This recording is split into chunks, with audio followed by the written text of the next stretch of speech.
Всем привет, друзья! Владимир и Алина были самой обыкновенной парой. Жили в трехкомнатной квартире, доставшейся Владимиру от родителей.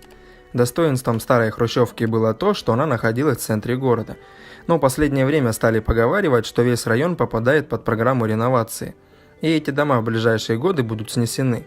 Куда они попадут после расселения, супруги не знали. И было жаль расставаться с местом, где выросли они сами и воспитали своих детей. А еще здесь рядом была больница, куда они возили своего старшего мальчика, сына Сашу. Саша уже почти год практически был недвижим. Еще с 7-летним ребенком он попал под машину. Жизнь ребенку спасли, но что-то пошло не так. Мальчику становилось все хуже и хуже, и теперь он совсем не поднимается с постели в своей комнате. Его младший брат Ванька был очень привязан к Саше. Частенько садился с ним рядом, что-то читал, много рассказывал, развлекал как мог. Саша сначала замкнулся в себе, но постепенно оттаял и даже как-то смирился с тем, что произошло. Родители искали деньги, меняли врачей, больницы, но ничего не помогало. Владимир делал запросы в зарубежные клиники, но там называли такие суммы, за которые можно было купить часть этого города. Алина добилась того, чтобы к нему приходили основные учителя, и 4 раза в неделю прикованный к постели мальчик занимался с ними, стараясь не отставать от своей программы. Его умственные способности поражали учителей, и они ходили к нему с удовольствием, и очень жалели обездвиженного ребенка. Однажды Татьяна Никитишна, учительница математики, позанимавшись с Сашей, пригласила Владимира и Алину для разговора. «Я слышала, – начала она, – что к нам в город скоро приедет самый лучший остеопат. Его имя гремит даже за границей. Он, кстати, оттуда и едет. Практикует где-то в Америке, а здесь что ли проездом будет, то ли кого-то навестить хочет. Не знаю. Я случайно это узнала. У меня есть коллега, которая была когда-то с ним знакома. Говорит, врач от Бога. Вот бы вам узнать о нем и показать ему Сашеньку. Может быть, он поможет мальчику». Владимир и Алина просто ожили. Но найти этого врача оказалось совсем непросто. Целыми днями они проводили в больнице. Искали связи каких-то знакомых, оставляли для связи свои номера, чтобы если вдруг что-нибудь станет известно, им сразу же позвонили. Сделав все, что можно, они стали ждать. Однажды с улицы прибежал младший сын Ванька и с порога закричал: «Мама, у нас есть хлеб? Дай мне скорее хлеб».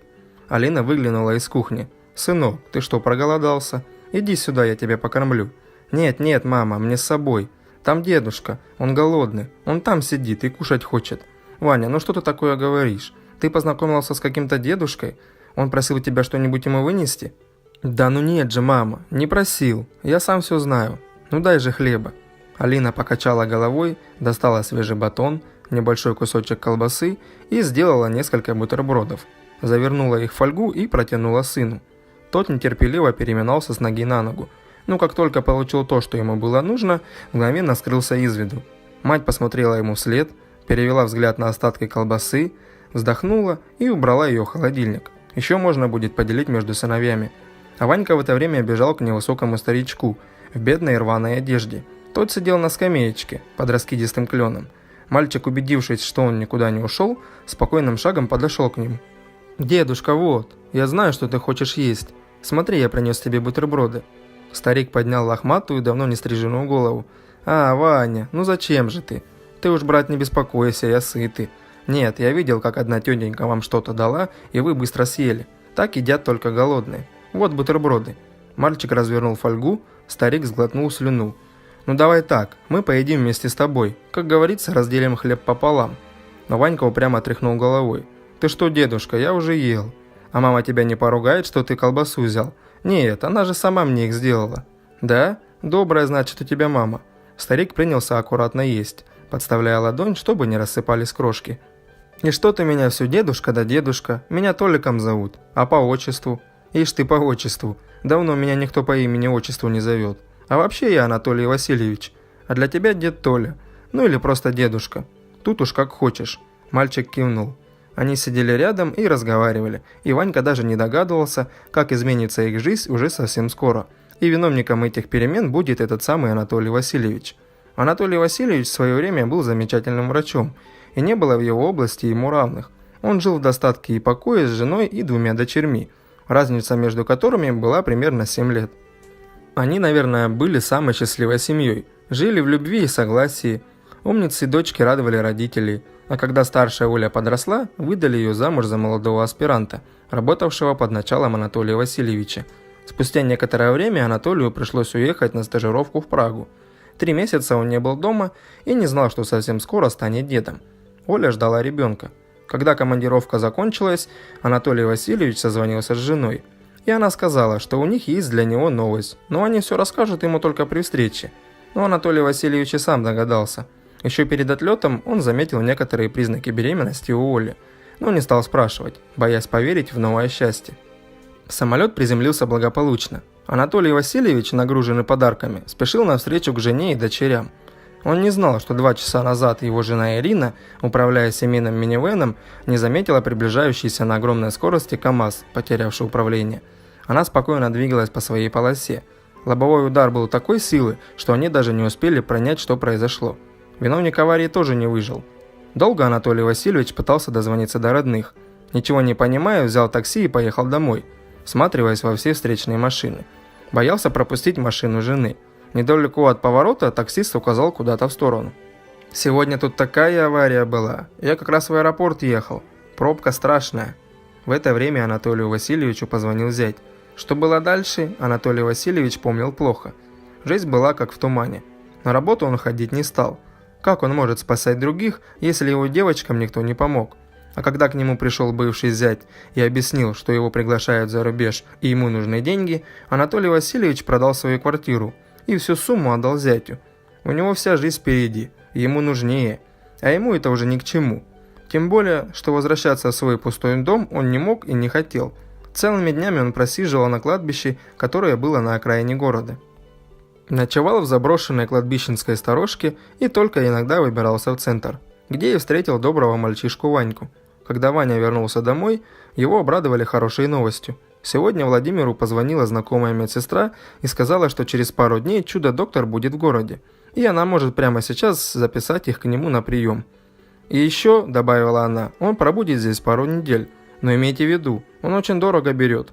Через 2 дня Владимиру снова позвонили и сообщили, что доктор ждет их. Владимир бросился в больницу со всех ног. Скоро он уже стоял перед молодым, холеным человеком в дорогом костюме, поверх которого был наброшен белый новенький халат. «Вы простите нас, Игорь Андреевич, но наш сын не может передвигаться. Не могли бы вы прийти к нам домой? Это очень ему нужно. О вас рассказывают чудеса.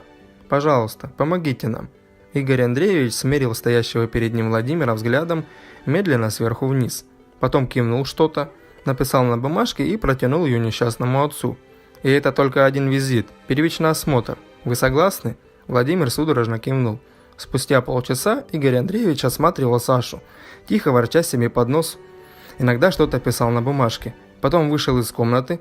Родители Саши поспешили за ним. Игорь Андреевич стал им на медицинской терминологии что-то объяснять, но они ничего не понимали. Тогда он сделал недовольное лицо и сказал: «Вам нужно найти хорошего остеопата. С ребенком нужно заниматься каждый день. Только так он встанет на ноги. И если вы готовы платить мне за ежедневную работу, я буду приходить. Но имейте в виду, врач моей квалификации стоит очень недешево. Я здесь пробуду почти 2 недели. Я гарантирую, что вы даже за этот срок увидите перемены к лучшему. Но поймите, благотворительностью я заниматься не могу. Я же буду ради вас отказываться от других клиентов. Так что решайте. Вот моя визитка. Позвоните мне и скажите, записывать мне вас или нет». Потом он брезгливо поморщился на старенькие дешевые обои и вышел, как будто не заметив протянутой руки Владимира. Алина с мужем не спали всю ночь. Они отдали за этот визит все свои сбережения. Теперь у них денег не было совсем, ни копейки. Утром выход был найден. Владимир направился к риэлторам, а Алина стала искать самое дешевое жилье. Вечером они делились новостями. Он договорился, и уже завтра придет покупатель на квартиру. Конечно, придется продать ее и дешевле, но что же делать? У Алины тоже была хорошая новость. Она нашла небольшой домишко. Правда, он на окраине, и его окна выходят на кладбище, но поэтому у него и такая невысокая цена. Самое главное, что там было 5 жилых комнат и отдельная кухня. Комнатки маленькие, зато отдельные. Но самое главное, они сумеют оплатить Саше врача. Оформление и переезд заняли 4 дня. На 5-й день Владимир набрал номер Игоря Андреевича. В трубке послышался недовольный голос. «Вспомнили? А я уже завтра уезжаю». «Нет, раньше надо было звонить». «Да, у меня билеты на руках. Конференция в Мадриде. Так что всех вам благ». Владимир медленно сел на пол, с телефонной трубкой в руках. Он зарыдал, не сдерживая слез. Алина, подскочившая к мужу, подхватила его и вывела на улицу, чтобы Саша не слышал голос отца. А в это время Ванька, бегавший по окрестностям, с удивлением и радостью встретил деда Толю. Тот тоже обрадовался. «Ванька, ты как здесь?» Ванька стал рассказывать, не упуская ни одной детали. В это время их заметили Алина и Владимир. Они подошли, и младший сын представил их друг другу. Анатолий Васильевич поклонился Алине. «Спасибо вам за бутерброды и за то, что вы вырастили такого доброго сына».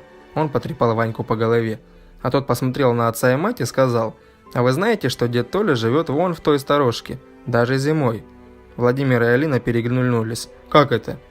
А потом вдруг Владимир сказал: «Мы только переехали, вон наш домик. Ваня много рассказывал про вас. Приходите к нам, а хотите, оставайтесь насовсем. Места всем хватит». Анатолий Васильевич улыбнулся. «Ну а что, приду». «У вас, кажется, старший сын болеет. Можно я его посмотрю?» Мать укоризненно покачала головой.